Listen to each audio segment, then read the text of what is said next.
हर हर महादेव। जैसा कि आप सभी जानते हैं कि सावन का पवित्र महीना चल रहा है और इस सावन के पवित्र महीने में हम आपके लिए शिव पुराण की कथाएं लेकर आ रहे हैं। अगर आप भी कथाओं का रसपान सुनना चाहते हैं तो हमारे चैनल पर बने रहें। तो आइए भक्तों, देर न करते हुए कथा का प्रारंभ करते हैं। ऋषियों ने कहा, साधु शिरोमणि सूत जी, हमें देव प्रतिमा के पूजन की विधि बताइए जिससे अभिष्ट फल की प्राप्ति होती है। सूत जी बोले, हे महर्षियों, मिट्टी से बनाई गई प्रतिमा का पूजन करने से पुरुष स्त्री सभी के मनोरथ सफल हो जाते हैं। इसके लिए नदी, तालाब, कुआं या जल के भीतर की मिट्टी लाकर सुगंधित द्रव्य से उसको शुद्ध करें। उसके बाद दूध डालकर अपने हाथ से सुंदर मूर्ति बनाएं। पद्मासन द्वारा प्रतिमा का आदर सहित पूजन करें। गणेश, सूर्य, विष्णु, शिव, पार्वती की मूर्ति और शिवलिंग का सदैव पूजन करें। संपूर्ण मनोरथों की सिद्धि के लिए 16 उपचारों द्वारा पूजन करें। किसी मनुष्य द्वारा स्थापित शिवलिंग पर एक सेर नैवेद्य से पूजन करें। देवताओं द्वारा स्थापित शिवलिंग को 3 सेर नैवेद्य अर्पित करें तथा स्वयं प्रकट किए हुए शिवलिंग का पूजन 5 सेर नैवेद्य से करें। इससे अभीष्ट फल की प्राप्ति होती है। इस प्रकार सहस्र बार पूजन करने से सत्यलोक की प्राप्ति होती है। 12 अंगुल चौड़ा और 25 अंगुल लंबा ये लिंग का प्रमाण है और 15 अंगुल ऊंचा लोहे या लकड़ी के बनाए हुए पत्र का नाम शिव है। इसके अभिषेक से आत्मशुद्धि, गंध चढ़ाने से पुण्य, नैवेद्य चढ़ाने से आयु तथा धूप देने से धन की प्राप्ति होती है। दीप से ज्ञान और तांबूल से भोग मिलता है। अतएव स्नान आदि 6 पूजन के अंगों को अर्पित करें। नमस्कार और जाप संपूर्ण अभीष्ट फलों को देने वाला है। भोग और मोक्ष की इच्छा रखने वाले लोगों को पूजा के अंत में सदा जाप और नमस्कार करना चाहिए। जो मनुष्य जिस देवता की पूजा करता है वह उस देवता के लोक को प्राप्त करता है तथा उनके बीच के लोकों में उचित फल को भोगता है। हे महर्षियों, भूलोक में श्री गणेश पूजनीय हैं। शिव जी के द्वारा निर्धारित तिथि, वार, नक्षत्र में जो विधि सहित इनकी पूजा करता है उसके सभी पाप एवं शोक दूर हो जाते हैं और वह अभिष्ट फलों को पाकर मोक्ष को प्राप्त करता है। यदि मध्याह्न के बाद तिथि का आरंभ होता है तो रात्रि तिथि का पूर्व भाग पितरों के श्राद्ध आदि कर्म के लिए उत्तम होता है तथा बाद का भाग दिन के समय देव कर्म के लिए अच्छा होता है। वेदों में पूजा शब्द को ठीक प्रकार से परिभाषित नहीं किया गया है। पू का अर्थ है भोग और फल की सिद्धि। जिस कर्म से संपन्न होती है उसका नाम पूजा है। मनवांछित वस्तु तथा ज्ञान अभीष्ट वस्तुएं हैं। लोक और वेद में पूजा शब्द का अर्थ विख्यात है। नित्य कर्म भविष्य में फल देने वाले होते हैं। लगातार पूजन करने से शुभ कामनाओं की पूर्ति होती है तथा पापों का क्षय होता है। इसी प्रकार श्री विष्णु भगवान तथा अन्य देवताओं की पूजा उन देवताओं के वार, तिथि, नक्षत्र को ध्यान में रखते हुए तथा 16 उपचारों से पूजन एवं भजन करने से अभीष्ट फल की प्राप्ति होती है। शिव जी सभी मनोरथों को पूर्ण करने वाले हैं। महा आद्रा नक्षत्र अर्थात माघ कृष्णा चतुर्दशी को शिव जी का पूजन करने से आयु की वृद्धि होती है। ऐसे ही और भी नक्षत्रों, महीनों तथा वारों में शिव जी की पूजा व भोजन, भोग और मोक्ष देने वाला है। कार्तिक मास में देवताओं का भजन विशेष फलदायक होता है। विद्वानों के लिए ये उचित है कि इस महीने में सब देवताओं का भजन करें। संयम व नियम से जाप, तप, हवन और दान करें, क्योंकि कार्तिक मास में देवताओं का भजन सभी दुखों को दूर करने वाला है। कार्तिक मास में रविवार के दिन जो सूर्य की पूजा करता है और तेल व कपास का दान करता है उसका कुष्ठ रोग भी दूर हो जाता है। जो अपने तन मन को जीवन पर्यंत शिव को अर्पित कर देता है उसे शिव जी मोक्ष प्रदान करते हैं। योनि और लिंग, इन दोनों स्वरूपों के शिव स्वरूप में समाविष्ट होने के कारण वे जगत के जन्म निरूपण हैं और इसी नाते से जन्म की निवृत्ति के लिए शिव जी की पूजा का अलग विधान है। सारा जगत बिंदु नारद स्वरूप है। बिंदु शक्ति है और नाद शिव, इसलिए सारा जगत शिव शक्ति स्वरूप ही है। नाद बिंदु का और बिंदु इस जगत का आधार है। आधार में ही आश्रय का समावेश अथवा लय होता है, यही सकलीकरण है। इस सकलीकरण की स्थिति में ही सृष्टि काल में जगत का आरंभ हुआ है। शिवलिंग बिंदुनाथ स्वरूप है, अतः इसे जगत का कारण बताया जाता है। बिंदु देव है और नाद शिव, इनका संयुक्त रूप ही शिवलिंग कहलाता है। अतः जन्म के संकट से छुटकारा पाने के लिए शिवलिंग की पूजा करनी चाहिए। बिंदु रूपा देवी उमा माता हैं और नाथ स्वरूप भगवान शिव पिता। इन माता पिता के पूजित होने से परमानंद की प्राप्ति होती है। देवी उमा जगत की माता हैं और शिव जगत के पिता। जो इनकी सेवा करता है उस पुत्र पर इनकी कृपा नित्य बढ़ती रहती है। वह पूजक पर कृपा कर उसे अपना आंतरिक ऐश्वर्य प्रदान करते हैं। अतः शिवलिंग को माता पिता का स्वरूप मानकर पूजा करने से आंतरिक आनंद की प्राप्ति होती है। भर्ग शिव पुरुष रूप हैं और भर्गा शक्ति प्रकृति कहलाती हैं। पुरुष आदि गर्भ हैं क्योंकि वही प्रकृति का जनक है। प्रकृति में पुरुष का संयोग होने से होने वाला जन्म उसका प्रथम जन्म कहलाता है।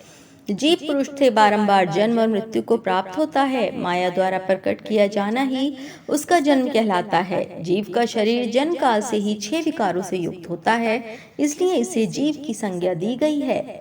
जन्म लेकर जो प्राणी विभिन्न पाशों अर्थात बंधनों में पड़ता है वह जीव है। जीव पशुता के पाश से जितना छूटने का प्रयास करता है उसमें उतना ही उलझता जाता है। कोई भी साधन जीव को जन्म मृत्यु के चक्र से मुक्त नहीं कर पाते। शिव के अनुग्रह से ही महामाया का प्रसाद जीव को प्राप्त होता है और मुक्ति मार्ग पर अग्रसर होता है।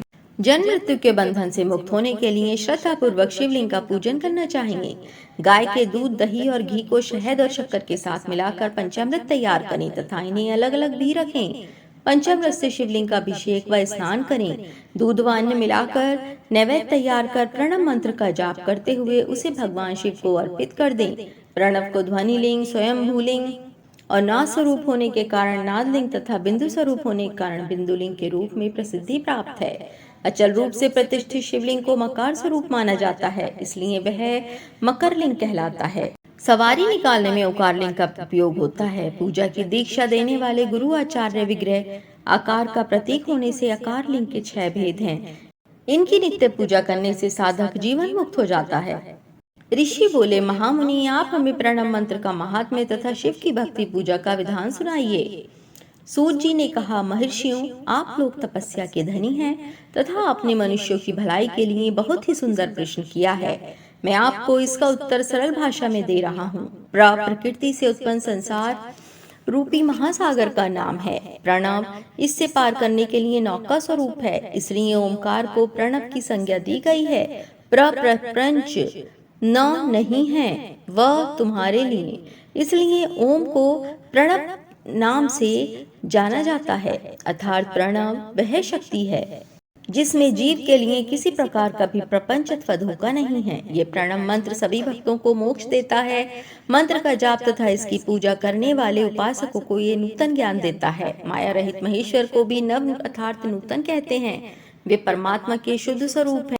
प्रणव साधक को नया अर्थात शिव स्वरूप देता है, इसलिए विद्वान इसे प्रणव नाम से जानते हैं। क्योंकि ये नव दिव्य परमात्म ज्ञान प्रकट करता है, इसलिए ये प्रणव है। प्रणव के 2 भेद हैं, स्थूल और सूक्ष्म। ओम सूक्ष्म प्रणव व नमः शिवाय ये पंचाक्षर मंत्र स्थूल प्रणव है। जीवन मुक्त पुरुष के लिए सूक्ष्म प्रणव के जाप का विधान है, क्योंकि ये सभी साधनों का सार है। देह का विलय होने तक सूक्ष्म प्रणव मंत्र का जाप अर्थभूत परमात्म तत्व का अनुसंधान करता है। शरीर नष्ट होने पर ब्रह्म स्वरूप शिव को प्राप्त करता है। इस मंत्र का 36 करोड़ बार जाप करने से मनुष्य योगी हो जाता है। ये आकार, उकार, मकार, बिंदु और नाद सहित अर्थात अ, उ, म 3 दीर्घ अक्षरों और मात्राओं सहित प्रणव होता है, जो योगियों के हृदय में निवास करता है। यही सब पापों का नाश करने वाला है। आ शिव है, उ शक्ति और मकार इनकी एकता है। पृथ्वी, जल, तेज, वायु और आकाश 5 भूत तथा शब्द, स्पर्श आदि 5 विषय कुल मिलाकर 10 वस्तुएं मनुष्यों की कामना के विषय हैं। इनकी आशा मन में लेकर जो कर्मों का अनुष्ठान करते हैं वे प्रवृत्ति मार्गी कहलाते हैं, तथा जो निष्काम भाव से शास्त्रों के अनुसार कर्मों का अनुष्ठान करते हैं वे निवृत्त मार्गी हैं। वेद के आरंभ में तथा दोनों समय की संध्या वंदना के समय सबसे पहले उकार का प्रयोग करना चाहिए। प्रणव के 9 करोड़ जाप से पुरुष शुद्ध हो जाता है, फिर 9 करोड़ जाप से पृथ्वी की, फिर इतने ही जाप से तेज की, फिर 9 करोड़ जाप से वायु की और फिर 9 करोड़ जाप से गंध की सिद्धि होती है। ब्राह्मण सहस्र ओंकार मंत्रों का रोजाना जाप करने से प्रबुद्ध व शुद्ध योगी हो जाता है। फिर जितेंद्रिय होकर 5 करोड़ का जाप करता है तथा शिवलोक को प्राप्त होता है। क्रिया तप और जाप के योग से शिव योगी 3 प्रकार के होते हैं। धन और वैभव से पूजा सामग्री एकत्र कर अंगों से नमस्कार आदि करते हुए इष्ट देव की प्राप्ति के लिए जो पूजा में लगा रहता है वह क्रिया योगी कहलाता है। पूजा में संलग्न रहकर जो परिमित भोजन करता है एवं बाह्य इंद्रियों को जीतकर वश में करता है उसे तप योगी कहते हैं। सभी सद्गुणों से युक्त होकर सदा शुद्ध भाव से समस्त कार्य कर शांत हृदय से निरंतर जो जाप करता है वह जप योगी कहलाता है। जो मनुष्य 16 उपचारों से शिव योगी महात्माओं की पूजा करता है वह शुद्ध होकर मुक्ति को प्राप्त होता है।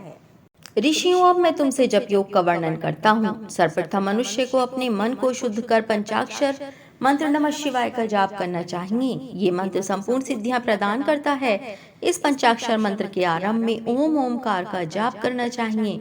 गुरु के मुख से पंचाक्षर मंत्र का उपदेश पाकर कृष्ण पक्ष प्रतिपदा से लेकर चतुर्दशी तक साधक रोज एक बार परिमित भोजन करे, मौन रहे, इंद्रियों को वश में रखे, माता पिता की सेवा करे, नियम से 1 सहस्र पंचाक्षर मंत्र का जाप करे, तभी उसका जप योग शुद्ध होता है। भगवान शिव का निरंतर चिंतन करते हुए पंचाक्षर मंत्र का 1,00,000 बार जाप करें। अगर संभव हो तो 5,00,000 बार भी जाप कर सकते हैं। जप काल में शिव जी के कल्याण में स्वरूप का ध्यान करें। ऐसा ध्यान करें कि भगवान शिव कमल के आसन पर विराजमान हैं। उनका मस्तक गंगा जी और चंद्रमा की कला से सुशोभित है। उनकी बाईं ओर भगवती उमा विराजमान हैं। अनेक शिवगण वहां खड़े होकर उनकी अनुपम छवि को निहार रहे हैं। मन में सदाशिव का बारंबार स्मरण करते हुए सूर्य मंडल से पहले उनकी मानसिक पूजा करें। पूर्व की ओर मुख करके पंचाक्षर मंत्र का जाप करें। उन दिनों साधक शुद्ध कर्म करें तथा अशुद्ध कर्मों से बचा रहे। जाप की समाप्ति के दिन कृष्ण पक्ष की चतुर्दशी को शुद्ध होकर शुद्ध हृदय से 12 सहस्र जाप करें। तत्पश्चात ईशान, तत्पुरुष, अघोर, वामदेव तथा सद्योजात के प्रतीक स्वरूप 5 शिव भक्त ब्राह्मणों का वर्ण कर शिव का पूजन विधि पूर्वक कर होम प्रारंभ करें। विधि विधान से भूमि को शुद्ध कर वेदी पर अग्नि प्रज्वलित करें। गाय के घी से 1100 अथवा 1000 आहुतियां स्वयं दें या 108 आहुतियां ब्राह्मण से दिलाएं। दक्षिणा के रूप में 1 गाय अथवा बैल देना चाहिए। प्रत्येक रूप 5 ब्राह्मणों के चरणों को धोएं तथा उस जल से मस्तक को सींचें। ऐसा करने से अगणित तीर्थों में तत्काल स्नान का फल प्राप्त होता है। इसके उपरांत ब्राह्मणों को भरपूर भोजन कराकर देवेश्वर शिव से प्रार्थना करें। फिर 5,00,000 जाप करने से समस्त पापों का नाश हो जाता है। पुनः 5,00,000 जाप करने पर भूतल से सत्यलोक तक 14 भुवनों पर अधिकार प्राप्त हो जाता है। उससे कर्म भोग प्राप्त होता है, इसलिए ये माया अथवा कर्म माया कहलाती है। इसी से ज्ञान भोग की प्राप्ति होती है, इसलिए उसे माया या ज्ञान माया भी कहा गया है। उपयुक्त सीमा से नीचे नश्वर भोग है और ऊपर नित्य भोग। नश्वर भोग में जीव सकाम कर्मों का अनुसरण करता हुआ विभिन्न योनियों व लोकों के चक्कर काटता है। बिंदु पूजा में तत्पर रहने वाले उपासक नीचे के लोकों में घूमते हैं। निष्काम भाव से शिवलिंग की पूजा करने वाले ऊपर के लोक में जाते हैं। नीचे कर्म लोक है और यहाँ सांसारिक जीव रहते हैं। ऊपर ज्ञान लोक है जिसमें मुक्त पुरुष रहते हैं और आध्यात्मिक उपासना करते हैं। जो मनुष्य सत्य हिंसा से भगवान शिव की पूजा में तत्पर रहते हैं, काल चक्र को पार कर जाते हैं। काल चक्रेश्वर की सीमा तक माहेश्वर लोक है। उससे ऊपर वृषभ के आकार में धर्म की स्थिति है। उसके सत्य, शौच, अहिंसा और दया 4 पाद हैं। वह साक्षात शिवलोक के द्वार पर खड़ा है। क्षमा उसके सींग हैं, शम कान है। वह वेद ध्वनि रूपी शब्द से विभूषित हैं। भक्ति उसके नेत्र व विश्वास और बुद्धि, मन, क्रिया आदि धर्म रूपी वृषभ हैं जिस पर शिव आरूढ़ होते हैं। ब्रह्मा, विष्णु और महेश की आयु को दिन कहते हैं। कारण स्वरूप ब्रह्मा के सत्य लोक पर्यंत 14 लोक स्थित हैं जो 5 भौतिक गंध से परे हैं।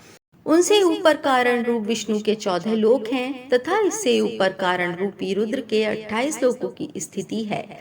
फिर कारणेश शिव के 56 लोक विद्यमान हैं। सबसे ऊपर 5 आवरणों से युक्त ज्ञान में कैलाश है, जहाँ 5 मंडलों, 5 ब्रह्मकालों और आदि शक्ति से संयुक्त आदि लिंग है, जिसे शिवालय कहा जाता है। वहीं पराशक्ति से युक्त परमेश्वर शिव निवास करते हैं। वे सृष्टि, पालन, संहार, तिरोभाव और अनुग्रह आदि कार्यों में कुशल हैं। नित्य कर्मों द्वारा देवताओं का पूजन करने से शिव तत्व का साक्षात्कार होता है। जिन पर शिव की कृपा दृष्टि पड़ चुकी है वे सब दुखों से मुक्त हो जाते हैं। अपनी आत्मा में आनंद का अनुभव करना ही मुक्ति का साधन है। जो पुरुष क्रिया, तप, जाप, ज्ञान और ध्यान रूपी धर्मों से शिव का साक्षात्कार करके मोक्ष को प्राप्त कर लेता है, उससे अज्ञान को भगवान शिव दूर कर देते हैं। साधक 5,00,000 बार जाप करने के पश्चात भगवान शिव की प्रसन्नता के लिए महाभिषेक या नैवेद्य से शिव भक्तों का पूजन करे।